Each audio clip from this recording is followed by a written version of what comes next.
மாற்றினார். அல்லேலூயா. இன்றைக்கு நீங்கள் எதிர்ப்பின் மத்தியில கூட, போராட்டத்தின் மத்தியில கூட கடந்து போகலாம்.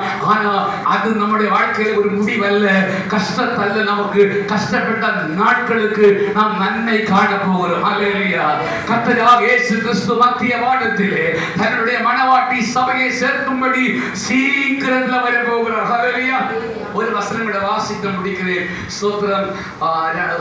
எபேசியர் தெசலோனிக்கர் 4ஆம் அதிகாரம் 16ஆம் வசனத்தில் நாம் வாசிக்கும் போது அந்த கர்த்தருடைய வருகை குறித்து கூட அந்த ஒரு வசனம், ஏனெனில்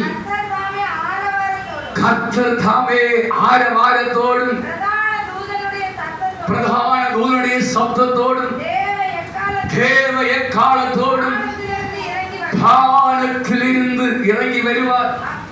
அப்பொழுது கிறிஸ்துவுக்குள் மரித்தவர்கள் முதலாவது எழுந்திருப்பார்கள்.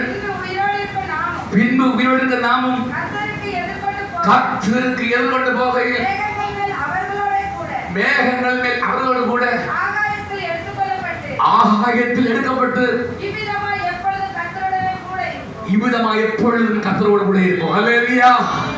இப்படிப்பட்ட அனுபவத்தில் நாம் தயாரானால், இயேசுவோடு சேர்ந்து வாழ்ந்தால், ரட்சிப்பின் வஸ்திரத்தை அணிந்தால், சித்திர செய்த வஸ்திரத்தை உடுத்தால், மெல்லிய வஸ்திரத்தை தரித்தால், கர்த்தருடைய சத்தத்தை நான் கேட்க முடியும். ஹல்லேலூயா.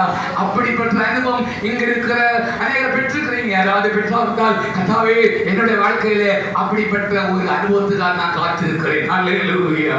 நாம் யாவரும் கண்களை மூடுவோமா? எல்லாரும் எழுப்பி நிற்போம் ஒரு நிமிஷம். ஹல்லேலூயா. கர்த்தருடைய மகிமை வெளிப்படும். ஹல்லேலூயா.